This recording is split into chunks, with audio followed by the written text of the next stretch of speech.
Hi guys. आज हम बात करने वाले हैं फर्टिलिटी की। इस पे मैंने एक वीडियो भी बनाया था, उसमें वॉइस ही नहीं आ रही, पता नहीं क्या इशू हो गया था, तो दोबारा बनाना पड़ रहा है।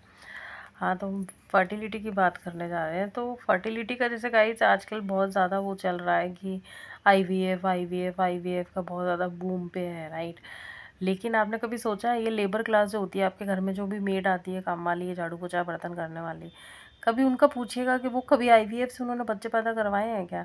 उनकी तो इतने बच्चे पैदा होते रहते हैं, वो भी नॉर्मल डिलीवरी, और बहुत आसानी से वो लोग कंसीव कर लेती कि उनको तो मतलब इतने होते रहते हैं कि वो कितनी बार तो हम लोगों की काम वाले बता रहे, मैडम बच्चे गिराने की दवाई लेके जा रही हूँ, मेरे से तो 3 हो गए 4 हो गए, अब ज़्यादा खर्चा उठाया नहीं जाएगा, बच्चे गिराने की दवाई लेके जाना। तो उनकी तो ये हालत है, वो बच्चे गिराने की दवाइयाँ लेते हैं, हम बच्चे पैदा करने की दवाई लेते हैं। तो what is the difference and why it is there? Because IVF इतना ज़्यादा हो गया है, इतना ज़्यादा हम लोगों ने अपने फ्रेंड्स और इधर उधर सुनने में मिलता है कि पहले ये लगता था मुझे कि अच्छा ठीक है, सुनने में आता था कि ठीक है भाई, जब ज़्यादा एज वाले हैं तो उनके आईवीएफ है। लेकिन कितने लोगों के अब सुनने में आ रहा है 2-2 3-3 बार आईवीएफ करवा रहे हैं तो भी सक्सेसफुल नहीं है। कई लोग आईवीएफ किए जा रहे हैं, वो लोग उनको भगा देते हैं कि आपके आईवीएफ हो ही नहीं सकता है। और कई लोग ऐसे हैं जो अंडर 30 हैं, उनको भी आईवीएफ की ज़रूरत पड़ रही है, उनके वैसे नॉर्मल हो ही नहीं रहा है, कंसीव ही नहीं, मतलब पता नहीं क्या प्रॉब्लम आ रही है। अंडर 30 मतलब एज नहीं है तब भी। तो कुछ ना कुछ वो लोग भी गड़बड़ कर रहे हैं और कुछ ना कुछ आप लोगों के, और लेबर क्लास के कैसे पैदा हो जाते हैं बच्चे, नॉर्मल डिलीवरी। कुछ गड़बड़ है ना हम लोगों के खाने पीने में। तो जो एक बार ये चर्चा हो रही थी हमारे घर में, तो जितना हम लोगों ने ऑब्जर्व की इन सब चीज़ों के बारे में, क्रक्स रिजल्ट ये निकला कि भाई उन लोगों का खाना पीना अलग है और लाइफस्टाइल अलग है, इसीलिए उन लोग के हो जाते हैं, कंसीव हो जाते हैं। और हम लोगों का खाना पीना लाइफस्टाइल बिल्कुल ही अलग है, इसलिए नहीं होता। जैसे वो खेतों में काम करते हैं, पैदल पैदल घूमते रहते हैं, और ये जो एग्जांपल आपको बता रही हूँ, जिनसे हमने पता किया, मतलब पता क्या करा, वो खुद बातचीत होती है आपके घर में, झाड़ू पोछा करने जाते हैं, जो घर घर जा जा के झाड़ू पोछा करती हैं, तो उनका फिजिकल वर्क बहुत ज़्यादा, और झाड़ू पोछा करती हैं तो उनका जो फिर झाड़ू पोछा करने से जो पॉस्चर होता है, कभी आपने किया होगा तो पॉस्चर हो आपका जो है वो यूट्रस वाला, आपका पूरा यूट्रस की एक्सरसाइज हो जाती है। दैट इज़ अ रीज़न मेरे ख्याल से कंसीव होना उन लोगों के लिए और डिलीवरी नॉर्मल होना आसान होता है, क्योंकि वो पूरे 9 महीने काम करते रहेंगे। क्योंकि उनके पति तो कुछ कमाते नहीं है, उन्हीं की कमाई से जब उनका घर चलता है, बल्कि उसी के पैसे से दारू पी पी के बैठे रहते हैं और मारपीट भी करते हैं। हम कहते हैं स्ट्रेस है, ये है, वो है, तो इसलिए स्ट्रेस से कंसीव नहीं हो रहा, बच्चा नहीं हो रहा, फलाना ढिमकाना। वो तो दारू पी के मारपीट करते हैं अपनी बीवियों के साथ, उनके स्ट्रेस नहीं होता क्या? तो फिर कैसे हो जाता है? झाड़ू पोछा करके उनकी यूट्रस की पूरी एक्सरसाइज हो जाती है, और खाना पीना, और मतलब उनके घर में गाय भैंस होती है तो अच्छा दूध, शुद्ध दूध पीते हैं। और उनके खेत वेत होते हैं, नहीं तो खेतों में उनके पति काम करने जाते हैं, तो फिर वो सब खेत जाते हैं तो जो खेत वाले होते हैं, जो वर्कर होते हैं, उनको दे भी देते हैं। तो खेत का शुद्ध खाना वो लोग खाते हैं। तो खाना पीना और झाड़ू पोछा करने से यूट्रस की exercise, that is the reason जो हम लोग ने क्रक्स निकाला कि इनफर्टिलिटी उन लोगों के नहीं रहती, और हम लोग के कहीं ना कहीं तो रहती है। ऐसा तो नहीं है कि नहीं है, क्योंकि हम लोग क्या पे, हम लोग नौकरानियों पे इतनी ज़्यादा डिपेंडेंट हैं और शुद्ध खाना नहीं खा पाते हैं, बाहर का खाना खाते हैं, दूसरी चीज़ ज़्यादा बाहर का खाना खाते हैं, घर का खाना खाना चाहिए। ये लोग क्या अफोर्ड कर सकते हैं बाहर का खाना? नहीं। खेतों से तोड़ तोड़ के हमारे, हम तो खुद कितनी बार मंगवाए खेतों से, ये वो, उनके पति कभी कुछ चले जाते हैं, कोई कोई चला जाता है, तो खेतों से तोड़ तोड़ के कितनी चीज़ें हमने मंगवाई। तो उसका टेस्ट अलग होता है, ये जो हम लोग परचेज़ करते हैं वो अलग ही है, उसका अरोमा ही अलग होता है। तो ये रीज़न है। अभी हमें क्या करना है, हम घर घर जाके झाड़ू पोछा तो नहीं करेंगे, लेकिन एटलीस्ट आप अपने कमरे का तो कर सकते हैं ना। अपने कमरे का संडे टू संडे नियम बना लीजिए, या फिर नियम बनाने की ज़रूरत नहीं है। जिस दिन ये नाव काम वाली नहीं आती है, सब लोग अपने झाड़ू उठाइए अपने अपने कमरे की, क्योंकि ऐसे तो होगा नहीं, है ना, एकदम से ही। तो अपने अपने कमरे से आदत डालिए, अपने अपने कमरे का झाड़ू पोछा सब करेंगे। नहीं तो झाड़ू तो आप लगाइए ही लगाइए, पोछा छोड़ दीजिए, झाड़ू खुद लगाइए, ठीक है। नौकरानी जिस दिन नहीं आई है तो वो वीकली छुट्टी लेती है, वो हो जाएगा। और पोछा लगाना तो झुक के, जो बैठ के पूरा पोछा लगाया था वैसे बैठ के पोछा लगाइए, तो ही वो यूट्रस की एक्सरसाइज हो जाएगी। अब में नहीं झुका जाता है तो ठीक कीजिए अपने ख्याल, क्योंकि वो ही मेन होता है, झुकना। झुकते हैं ना तो वो जो योगा के आसन होते हैं यूट्रस के, तो वो करिए, आपके यूट्रस की एक्सरसाइज हो जाएगी, उसी से कंसीव हो जाएगा, उसी से आपकी नॉर्मल डिलीवरी हो जाएगी। फालतू की बातें हैं ये, स्ट्रेस और फलाना और ढिमकाना, और अगर नहीं कर सकते हैं संडे टू संडे झाड़ू पोछा, या सिर्फ झाड़ू करिए, झाड़ू से स्टार्ट कीजिए, पोछा बाद में धीरे धीरे करके स्टार्ट कीजिएगा। इतना आसान नहीं है, जब आप झुकेंगे ना तो पता चलेगा कमर में। मैं कभी कभी कर लेती, जब नौकरानी नहीं आती तो हमको अपने अपने कमरे का करना ही पड़ता है ना। हमारे यहाँ तो मेड बहुत छुट्टी लेती है, तो हम लोग फिर अपने कमरे का खुद ही करते हैं। तो सब लोग अपने अपने एक एक रूम की झाड़ू उठाते हैं, तो कमर टूट जाती है गाइस। पोछा में झुकने की मेरी तो हिम्मत ही नहीं है, झाड़ू भी ऐसे खड़े खड़े दूर से लगाती हूँ मैं, तो तब हो जाता है। हमारे यहाँ तो मेड बहुत छुट्टी लेती है, तंग हो जाते हैं हम लोग। लेकिन जब ये क्रक्स निकला ना तो ज़रूरी है भाई, मतलब सोचो, कंपैरिजन करो कि वो लोग तो कितने घर घर जाके झाड़ू पोछा करने की ताकत है, हमारे घर में, हमारी बॉडी में, हमारे अंदर ताकत ही नहीं है। तो हम किस डायरेक्शन में जा रहे हैं एक्चुअली? हमने इतना पढ़ाई लिखाई करी, पैसा कमा रहे हैं, उनसे ज़्यादा पैसा है, तो भी हमारे शरीर में ताकत ही नहीं है। खाना पीना हम क्यों नहीं खा पाते उनके बराबर? क्यों हमारे शरीर में ताकत नहीं है? तो हम लोग एक्चुअली, हमारी लाइफ कौन से डायरेक्शन में जा रही है आप ये सोचो। एक दिन मेड नहीं आती ना तो पता चल जाता है कि वो कितना काम करती है। मेरे को तो पता चल जाता है, क्योंकि हाँ, फिर ये होता है कि अपने अपने कमरे की, हमारे ये है कि अपने अपने रूम की सब खुद करेंगे सफाई। ठीक है। तो तो अपने कमरे की झाड़ू, मतलब मैं इसे झाड़ू पोछे में तो मैं नहीं झुक पाती हूँ गाइस। मेरे अभी बहुत ज़्यादा मेरा विटामिन डी एंड कैल्शियम, हड्डियाँ कमज़ोर हैं, बिल्कुल टेस्ट करवाया तो ज़ीरो के आसपास थी वो। तो आई कांट लाइक, मैं नहीं कर पाती, लेकिन मैं उसको ठीक कर रही हूँ। तो मैं उस वो वाली कंडीशन वो भी लूँगी, बिकॉज अब हम लोग ने फिर ये सोचा, ये वाला मतलब क्रक्स निकली थी बात, कि अब ये सोचो कि हम लोग अपनी ज़िंदगी को कौन सी डायरेक्शन में ले जा रहे हो।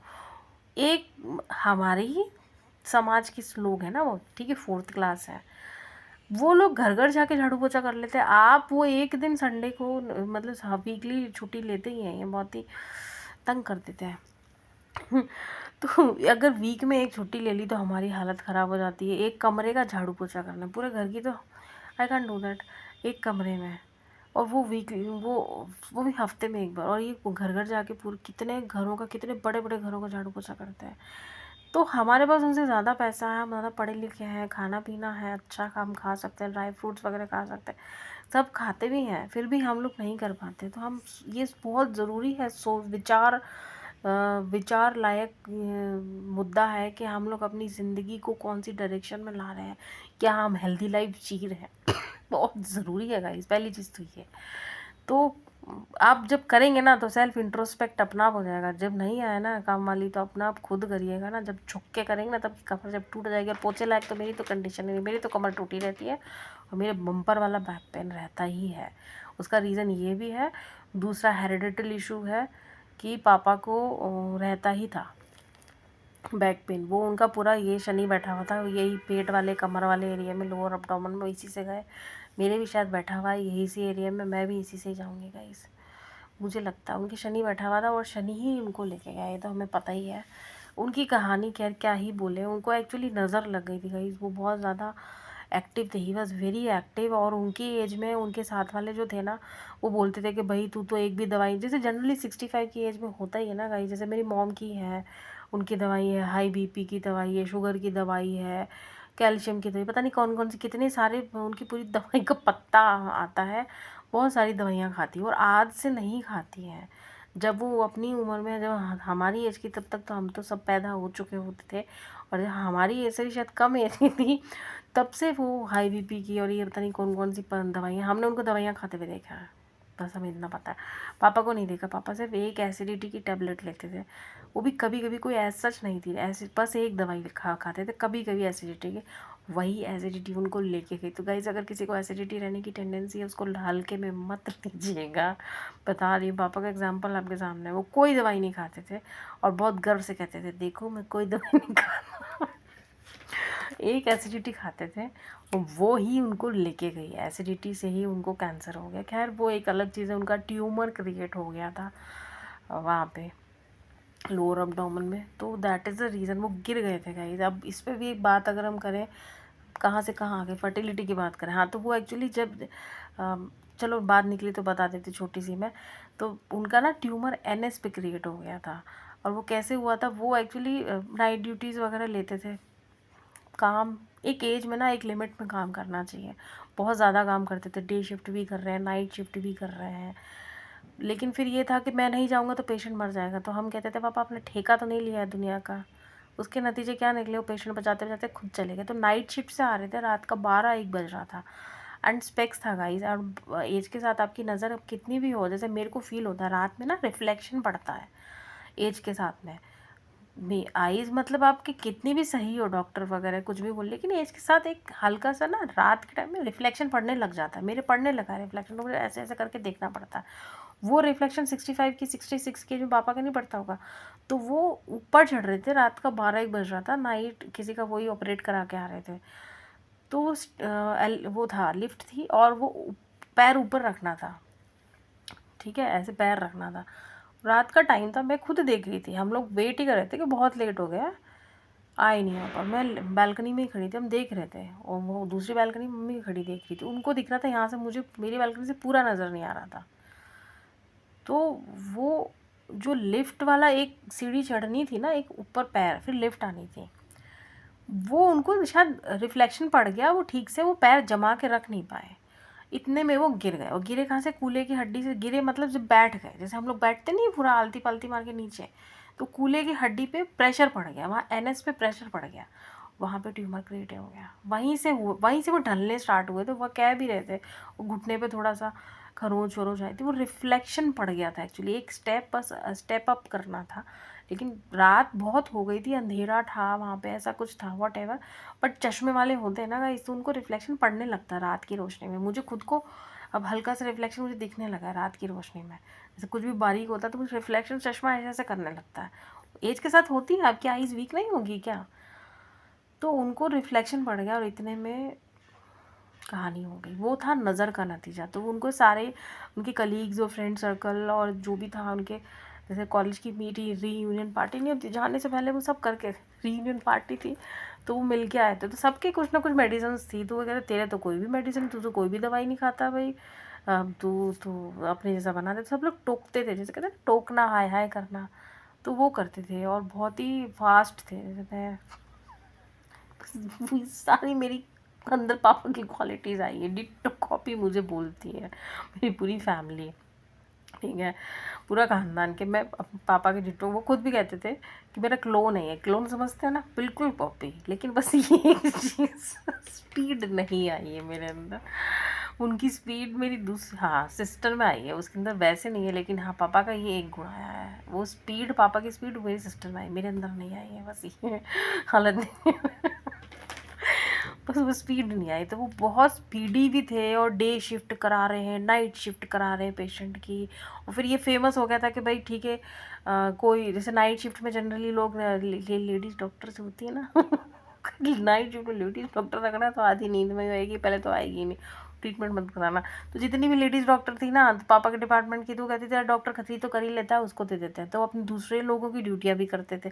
फेमस हो गया था, तो सब लोगों को आदत पड़ गई थी, मैं नहीं जा रही, मैं नहीं जा रहा, डॉक्टर खत्री को कह दो, वो तो पागल बेवकूफ़ी है मेरी तरह से, कि वो चला जाएगा। तो वो चले ही जाते थे। और फिर ये होता था कि अरे मैं नहीं जाऊँगा, वो तो दूसरे लोग भाग गए, वो लोग रातों को पार्टियाँ करते घूमते रहते थे इधर उधर, कोई उनको थोड़ा ना था पेशेंट मर जाएगा। फिर हम कहते थे आप क्यों जा रहे हो इतनी रात में? उसका रिजल्ट है ना कि मैं नहीं जाऊँगा तो पेशेंट मर जाएगा, तो खुद चले गए। इतना ज़्यादा किसी के लिए नहीं करना चाहिए, ठेका लेके नहीं चलना चाहिए। छोटे छोटे बच्चे, बताओ देखो कितने छोटे छोटे बच्चे हमें छोड़ के अचानक से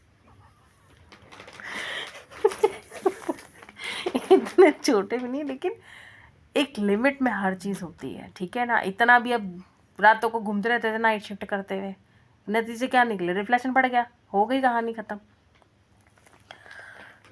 तो कहाँ से कहाँ बात आ गई, तो हम फर्टिलिटी की बात आ रही थी। ये बात कहाँ से आ गई, फर्टिलिटी जो है ना। हाँ, तो आप पहले चीज़ तो सोचिए कि अगर हम नहीं कर पाते अपने कमरे का झाड़ू पोछा भी, झाड़ू मतलब पोछे के मैं नहीं कह रही हूँ, अगर प्रॉब्लम है आपके गाइस बैक में ना, बैक पेन होता है ना, भयानक होता है गाइस। मेरे तो अभी हो रहा है, देखो मैं थोड़ी सी ऐसे लेटी भी हिलती भी हूँ ना, तो मेरे क्योंकि मेरे 0 तक पहुँचा लगा है। मैं पेपर आपको बता सकती हूँ, 0 तक है कैल्शियम विटामिन डी, जो 30 होना चाहिए, जिसका नंबर 0 के आस बहुत डाउन है।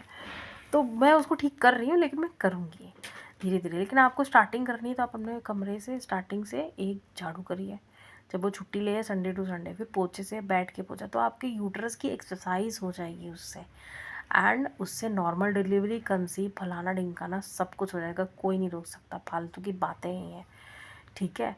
यही डिफरेंस है ना। आप सोचो फिर लेबर क्लास के इतने बच्चे कैसे हो जाते हैं, उनके क्या स्ट्रेस नहीं होता है, वो दारू पी पी के उनके पति कितने मारते हैं, हमारी सारी काम वालियाँ बताती थी।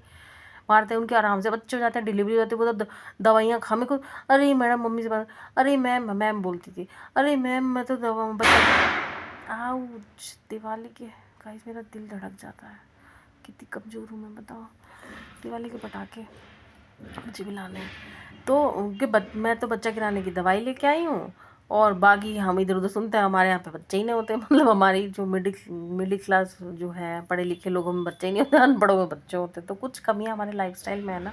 शुद्ध खाना खाइए, शुद्ध दूध पीजिए, और जो देसी खाना होता है देसी खाना खाइए, बाहर का खाना कम खाइए, और जितना हो सके ये झाड़ू पोछे वाली जो टेक्निक आपको बताई है यही है, और कुछ नहीं, अपना दिमाग लगा लीजिए, हमने अपनी बुद्धि से क्रक्स निकाला है और कुछ नहीं है मेरे ख्याल से। तो कोई आपको दुनिया की ताकत नहीं रोक सकती है जो है कंसीव करने से और नॉर्मल डिलीवरी से। फिर भी कुछ इशू है, कईयों की बॉडी वीक होती है, तो डॉक्टर उसमें बोल देता है बेड रेस्ट वगैरह कर लीजिए, तो बेड रेस्ट ले लीजिए। फिर भी कुछ कुछ लोगों के एग्जांपल हमने सुना है कि उनको जो है IVF वालों ने भगा दिया कि आपके हो ही नहीं सकता। अब उनसे सुनने में आया था इधर उधर, अभी इतनी पर्सनल इंटीमेट चीज़ें कौन पूछता, लेकिन सुनने में आया था कि कुछ उनके इशू था, ठीक है, क्या था आई डोंट नो, मतलब किसी ने पूछा भाई घुस के इंटीमेट बात कि क्या प्रॉब्लम है भैया, IVF वालों ने भी जब मना कर दिया तो कुछ बातें आई थी सामने, आई डोंट नो कि, तो भाई कि कुछ है इन लोगों में मेजर इशू है। तो ये था कि अगर ज़्यादा है कि भाई मेडिकल प्रॉब्लम है ही, ठीक है ना, मेडिकल प्रॉब्लम दवाइयों के साथ सब चीज़ें चलती, तो आप दवाइयाँ लीजिए। IVF इज़ वेरी कॉस्टली, वो लोग भी बात कर रहे थे तो FD तोड़वाने की उन्होंने सारी तैयारी के लिए FD तोड़वा के, इतना करने की क्या ज़रूरत है, आप होम्योपैथी में जाइए, होम्योपैथी में इलाज है और मोस्टली सक्सेसफुल होता है उनका रिज़ल्ट। तो होम्योपैथी में भी होम्योपैथी से ही हमारे किसी फ्रेंड्स का अभी रिसेंट सुना है, होम्योपैथी से ट्रीटमेंट कराया और कंपैरेटिवली IVF से बहुत सस्ता पड़ेगा, पता भी नहीं चलेगा, उस पर कुछ भी नहीं, वो बस ड्रॉप्स वाली दवाई देता है। IVF वाले तो पता नहीं आपको फलाना ढिमकाना चार्ट बनाने को बोलेंगे और एक्सरसाइज करो मेरे एक्सरसाइज में सबसे पहले मैं तो एक्सरसाइज में जान निकल जाएगी, एक्सरसाइज करवाते हैं वो लोग और अपना वेट देखते रहो और पता नहीं क्या क्या, इट्स नॉट ईजी, लोगों के प्रोसेस मैंने पूछे हुए हैं, इससे बेटर स्ट्रेस हो जाएगा, सबसे पहले जिसको नहीं भी उसको स्ट्रेस हो जाएगा। सिंपल सादी आई होम्योपैथी की दवाई लो जिसके मेडिकल इशू है, और ये झाड़ू पोछा करो, और होम्योपैथी से फटाफट इजीली कंसीव हो जाता है, और झाड़ू पोछे की टेंडेंसी रखिए नो। और सबसे इम्पोर्टेंट चीज़, अब दूसरा फैक्टर ये आता है कि कई लोग बोलते हैं कि भैया हम तो भी प्लान नहीं करें, हम क्यों करें, दूसरा हम लोग तो सिंगल वुमेन हैं, हमारे तो भी शादी नहीं हुई है, हम क्यों करें ये सब। यूट्रस इज़ ये ऑर्गन इन योर बॉडी, तो ऑर्गन ठीक से काम करना ज़रूरी है। इट डजेंट मीन कि you are planning a baby, fertile रहना ज़रूरी होता है, फर्टाइल रहेगा तभी वो ऑर्गन ढंग से काम कर रहा है। वो यूट्रस की एक्सरसाइज है झाड़ू पोछा करना, एक्सरसाइज नहीं करनी चाहिए क्या। थोड़ा सा आप सोचो, नौकरानी नहीं आई, काम का काम भी हो गया, सफाई की सफाई भी हो गई, और आपके दिमाग में आप ये सोच के कर रहे हो कि भैया एक्सरसाइज कर रहे हैं हम, तो वो काम भी हो जाएगा और एक्सरसाइज भी हो जाएगी। फर्टाइल रहना हर वुमेन को ज़रूरी है, whether you are a single, whether you are a double, whether you are planning or not planning, it's a organ ढंग से काम करें, क्योंकि ये सारे अंदर से ऑर्गन जुड़े हुए होते हैं। एक ऑर्गन काम नहीं करेगा ना तो आपकी बॉडी में सारे ऑर्गन गड़बड़ा जाएंगे। ज़रूरी है सारे ऑर्गन का सही से काम करना, क्योंकि एक दूसरे से नसें जुड़ी होती हैं, और जिनके प्रॉब्लम है ना गाइस, ये बहुत बड़ी बड़ी प्रॉब्लम्स होती हैं, यूट्रस अगर वर्क नहीं करता है तो। मैंने सुनी हुई है बहुतों की चीज़ें, अब मैं वो क्या ही बोलूँ, मतलब बस इतना ही समझ लीजिए। तो यूट्रस की एक्सरसाइज करना आपकी बॉडी की एक्सरसाइज होती है। माइंड की हम मेडिटेशन योगा वगैरह से कर लेते थे, अलग से योगा आप आसन क्यों कर रहे हैं। हम जो पोस्चर जो नीचे बैठ के पोछा लगाते ना, तो वो योगा का एक पोस्चर होता है, तो अलग से आप योगा कर रहे हो, काम का काम भी हो गया और योगा भी होगा। योगा का पोस्चर होता है, तितली आसन होता है, तितली आसन योगा का अगर पता है, वो यूट्रस की एक्सरसाइज है। तो आप पोछा लगा लो ना, बस वो झुकना पड़ता है। हम लोग जैसे हैं, तो मैं आई एम नॉट डिनाइंग, मैं अपना इसका कर नहीं हूँ कैल्शियम विटामिन डी का, जब ठीक करने लायक हो जाऊँगी तो लगा भी लूँगी पोछा, झाड़ू में लगा लेती हूँ अपने कमरे की सिर्फ ज़्यादा नहीं। तो फर्टाइल रहना हर वुमेन का ज़रूरी होता है, नहीं तो फिर आपकी बॉडी में डिसफंक्शनैलिटी एक ऑर्गन से दूसरे ऑर्गन में चली जाएगी और प्रॉब्लम क्रिएट करेगा, राइट। और दूसरी चीज़, मतलब ये मेरे को थोड़ा झटका लगा हम लोगों को ये सोचने में, ये चर्चा हुई थी हमारे घर में कि भाई वो लोग हम लोग से गरीब है, उनके पास में इतने पैसे भी नहीं है ढंग का खाना खाने के, मतलब जो ड्राई फ्रूट्स वगैरह आते ही हैं सर्दियों में फ्रूट्स वगैरह खाने के।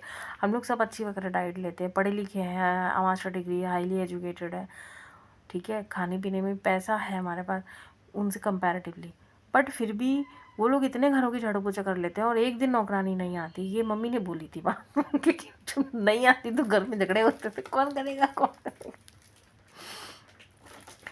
तो वो लोग इतने घरों की झाड़ू पोछा एक इंसान कर लेता है, और जिसे नहीं आती तो आप अपने एक घर की, अपने कमरे की झाड़ू पोछा नहीं कर पाते हो। तो आप ये सोचो कि आपने इतना जो पैसा कमाया, पढ़ाई लिखाई करी, किस लिए करी, जब आपके शरीर में इतनी शक्ति नहीं, और अगर नहीं है तो आप क्या खाना पीना खा रहे हो। वो गरीब इंसान इतना का अच्छा खाना पीना कैसे खा रहा है, आपके पास पैसे हैं और आप नहीं खा पा रहे हो और आप इतना नहीं कर पा रहे हो। तो सिर्फ ये एक बार सोचिए इस बात को। ये मेरी मॉम के वर्ड्स हैं क्योंकि जब नौकरानी नहीं आती थी तो काफी झगड़े होते थे। बात एक्चुअली सोचने लायक है ना, कि वो गरीब इंसान इतना खा पी लेता है, उसके शरीर में इतनी ताकत है, कितने घरों में जा के पूरे घरों के झाड़ू पोछे करती हैं ये। झाड़ू पोछा बर्तन क्या क्या लोग काम नहीं करवाते हैं, और कपड़े वगैरह। और हम लोग अपने जिस दिन नहीं आए उस दिन आए तौबा हो जाती है। आप अपने एक कमरे का, एक घर का झाड़ू पोछा नहीं कर पाते पूरी तरीके से, जैसा वो काम करती वो ही नहीं कर पाते। तो इतना आप पढ़ाई लिखाई करने का, पैसा कमाने का क्या मतलब है। आपकी लाइफ गलत डायरेक्शन में, इतना ही सोच लो ना, ये फैक्ट है। हमारी ज़िंदगी एक्चुअली गलत डायरेक्शन में जा रही है, आपके शरीर में इतनी ताकत नहीं है, वो इतना कर लेती है। बात ये बहुत गहरी बात थी। तो उसके बाद में फिर हम लोग अपने अपने कमरे का करने लगे लड़ाई नहीं होती थी कि हाँ ठीक है, बात सही है ना। आप क्यों पैसा कमा रहे हो, आपका शरीर ही नहीं है तो आप पैसा कमाना वेस्ट है ना। जॉब आप करो किस लिए कर रहे हो, आपका इतना शरीर नहीं है आप अपने घर की सफाई कर सको, तो फिर क्या मतलब है इतनी नौकरी करने का, मत करो। इतना तो शरीर में ताकत होनी चाहिए ना कि आप अपने घर की सफाई कर सको। घर की सफाई नहीं कर सको तो लानत है आपकी, मतलब पढ़ाई लिखाई के ऊपर, पैसा कमाने जो आपकी जॉब के ऊपर। बहुत गहरी बात थी ये। जब वो नहीं आई ना तो एक बार चिंतन मंथन, क्या हुआ था, चिंतन मनन हुआ था, सोचने लायक है। और ये that is the only very big reason जो आईवीएफ वाले दुकानें खोल खोल के बैठे हैं। अपने घर की नौकरानियां हटा दो, जो लोग प्लान कर रहे हैं ना और जिनके इशू आ रहा है, तो नहीं तो फिर आईवीएफ में बहुत महंगा होता है गाइस। आईवीएफ का बहुत महंगा अपर मिडिल क्लास वाले करते, क्योंकि मैंने सुना था एक फ्रेंड्स ऑफ फ्रेंड्स का, वो एफडी तुड़वाने जा रहे थे। अब इतनी तो नहीं पता करी कि भाई कितना है कितना नहीं है, लेकिन एफडी तुड़वाना मीन्स लाखों का खर्चा है। तो ये झाड़ू पोछा और लाखों से कंपैरिजन कर लो। और जो लोग प्लान एक्चुअली करने जा रहे हैं, जिनका प्लानिंग है इन रिसेंट ईयर्स में, तो उसको तो घर की लेडी को एटलीस्ट अपने कमरे में झाड़ू पोछा करना स्टार्ट कर देना चाहिए। एंड हेल्दी फूडिंग हैबिट्स अपनी और अपने हस्बैंड की स्टार्ट कर देनी चाहिए। और हस्बैंड को भी थोड़ा बहुत वर्कआउट करवाए साथ में, क्योंकि उनके जो ये काम वालियाँ होती हैं, उनके पति जो हैं खेतों में जाके काम करते हैं। वो सीजनल कभी कभी करते हैं, बैठ के वैसे सारा दिन, ये हरियाणा में तो यही है, बैठ के बस पत्नी की पैसे की दारू पीते रहते हैं। और जब ये सीजनल, जब भी खेत वेत होता है, बस वो काम करते हैं। लेकिन एक्चुअली सब बताते थे कि मैडम कुछ नहीं करते हैं, बस हाँ उन्हीं के पैसे से ये कमा कमा के लाती हैं और पैसे से दारू पीते हैं, कुछ नहीं करते, घर में बैठे रहते हैं, बस बच्चे देखते हैं और चौकीदारी करते हैं और ताश खेलते, जुआ जुआ खेलते थे। कोई काम धंधा नहीं, बस सीजनल जो सब्जियां लगती है बस वो खेतों में काम करते। तो खेतों में लगने से उनकी पति का वर्कआउट होता है, तो वो वर्कआउट आप अपने हस्बैंड से भी करवाइए। अब खेतों में भेजिए, वो क्या करिए मुझे नहीं पता, बट वर्कआउट ही है इनफर्टिलिटी का रीज़न 80%, और बाकी 20% बचा वो उसके लिए होम्योपैथी है। Never go for this kind of Indira IVF वगैरह, वो आपको लाखों रुपया जो आपके हार्ड एंड मनी है ना, वो लूट के खा जाएंगे। कोई गारंटी नहीं है उसके बाद में रिजल्ट्स की, और उसके लिए इतना परेशान करेंगे ना आपको, मतलब वेट चेक करो और एक्सरसाइज करो, और आपकी सुबह उठने की दिनचर्या, रात की दिनचर्या, सुबह जल्दी उठो, फलाना ढिमकाना। अरे इंसान की नौकरी है, कैसे ये सब चीज़ें मैनेज नहीं होती ना। सिंपल आप होम्योपैथी दवाई लो, 2-3 ड्रॉप्स पानी में डाल के पी लो।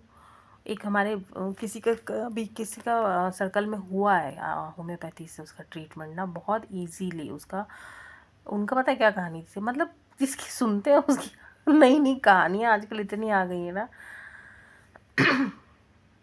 उसका वेट था, जितना मुझे लगा वेट बढ़ गया, तो उनका एक बच्चा हो गया, दूसरा बच्चा उन्होंने 10 साल बाद प्लान कर रहे थे, अभी एक बच्चा था, दूसरा बच्चा नहीं हो रहा। सोचो ज़रा, अब इनफर्टिलिटी आपके बाद में आ गई, क्या कर सकते हो, पहले नहीं, पहले आप फर्टाइल थे, अब फर्टाइल नहीं हो, अब किस में प्रॉब्लम थी भगवान जाने, ठीक है। लेकिन जितना मुझे लगता है वो लड़की का वेट था, हाँ मोटी हो गई थी बाद में, जो भी कहानी थी। तो बस उसने फिर होम्योपैथी ट्रीटमेंट लिया लड़की ने, तो आईवीएफ नहीं लिया, होम्योपैथी ली, क्योंकि एक तो हो ही गया था ना, तो ज़्यादा इनफर्टिलिटी नहीं होगी, थोड़ी कम वाली होगी, तो होम्योपैथी लिया, होम्योपैथी से फटाफट कंसीव हो गया, फटाफट नॉर्मल डिलीवरी होगी, कोई प्रॉब्लम नहीं।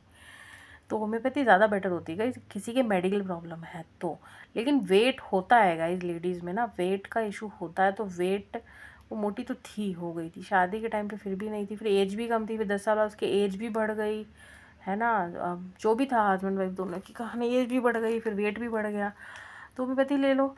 और नहीं तो झाड़ू पोछा करो, तो ये सारी नौकरानियाँ कैसे इतने बच्चे ही पैदा करती रहती कंटिन्यू, इतनी एज में भी उनके कहाँ से हो जाते हैं। बट ये एज इज़ ए फैक्टर, लेकिन इतनी भी ज़्यादा एज नहीं थी, बहुत ज़्यादा एज नहीं थी। बट होम्योपैथी में है, लेकिन झाड़ू पोछा करते रहो तो फर्टाइल ही रहते हो आप, क्योंकि वो यूट्रस की एक्सरसाइज है, इट्स नॉट, आप उसको फर्टिलिटी से मत जोड़िए। आप झाड़ू पोछा कर रहे हैं अपनी यूट्रस की एक्सरसाइज के लिए, सिंपल सी बात है। वो आप यूट्रस की एक्सरसाइज आप समझ लो योगा, यूट्रस के योगा आसन कर रहे हो झाड़ू पोछे के थ्रू, बस इसको माइंड में लेके चलोगे तो आप कर लोगे। कोई भी काम करने से पहले अगर वो चीज़ माइंड में क्लियर होती है तो वो हो जाती है, और माइंड में क्लियर नहीं तो नहीं होती है। तो ये सोच के करो कि हम यूट्रस के योगा आसन कर रहे हैं झाड़ू पोछे के तौर पे, जब आपकी नौकरानी नहीं आए, वो छुट्टी लेती है और नहीं भी लेती है, इतनी कोई शरीफ तो होती नहीं है ये बहुत। तो संडे टू संडे आप अपने कमरे का कर रहे हैं, ताकत ज़्यादा है घर का कर दीजिए, आप फर्टाइल रहोगे। और ये फार्मूला जो लोग प्लान करने की प्लानिंग कर रहे हैं, सोच रहे हैं, उनको तो ये फार्मूला आज से कल से अपना लेना चाहिए। और नहीं अपनाते हैं तो जाइए पैसा खर्चा करिए लाखों रुपया, परेशान होइए आईवीएफ में। उसका सबसे इम्पोर्टेंट मेंटल ट्रॉमा होता है guys, this is Indian society. Indian society जीने नहीं देती है, सवाल करती है आपसे। पहले तो क्यों नहीं हो रहा है, फिर हो रहा है, अच्छा आपने क्या ट्रीटमेंट लिया, अच्छा उससे भी नहीं हो रहा है। मतलब इस ट्रॉमा से निकलना, पढ़ो ही मत ना उस ट्रॉमा में, झाड़ू पोछा कर लो, ये नहीं तो इतनी सोसाइटी आपको जीने नहीं देगी। ये फॉरेन नहीं है, इंडियन सोसाइटी है, चाहे कितना भी पैसा, चाहे कितने भी एजुकेटेड लोग जो है ना वो भी पूछते हैं, जीने नहीं देते हैं। इंडिया है ये, और ये फैक्टर बहुत ज़्यादा होता है। तो औरत को ही, मतलब औरत के पूरी फैमिली को ही तो उस मेंटल ट्रॉमा से निकलना पड़ता है। उस ट्रॉमा में ना ही घुसो तो ना झाड़ू पोछा कर लो, उस ट्रॉमा में आप जाओगे ही नहीं। और है भी तो चलो फैक्टर थोड़ा बहुत, जहाँ तक नहीं है, क्योंकि इसने करवाया था, अभी किसी ने सुना था होम्योपैथी का, इतनी भी ज़्यादा एज नहीं थी, उसके फैट ही था, क्योंकि दोनों हस्बैंड वाइफ मोटे मोटे थे जहाँ तक लगता है। लेकिन है भी तो चलो ठीक है, अगर एज है तो समझ आता है कि हाँ एज अगर फैक्टर है, एज में तो आपको होम्योपैथी करा लेनी चाहिए, एज में है तो। बाकी एज में भी फिज़िकल एक्टिविटी ज़्यादा है ना, आप कोई ज़रूरत नहीं होती है, बाकी आप एक्टिव रहो। एक्टिव में भी ऐसे एक्टिव नहीं, जिम ज्वाइन कर लो, जिम ज्वाइन, अगर जिम इतने खुले में हैं तो इतने सारे आईवीएफ इंदिरा के कितनी ब्रांचेस हैं, और कितने आईवीएफ सेक्टर, आईवीएफ सारी दुकानें कैसे खोल के बैठे हुए हैं। जिम में अगर होता, जिम में नहीं होता, आपको झाड़ू पोछा ही करना पड़ेगा, ठीक है। और आदमियों को खेतों में जाके सब्जी तोड़नी पड़ेगी और पूरी यही है। नहीं तो इस मेंटल ट्रॉमा से गुजरने के लिए तैयार रहना, और नहीं तो लाखों रुपया आईवीएफ के लिए तैयार रखना, बस सिंपल सी बात है। और नहीं तो होम्योपैथी कराने के लिए तैयार रहना, बस मैं इतना ही बोलूँगी। Okay bye Tata.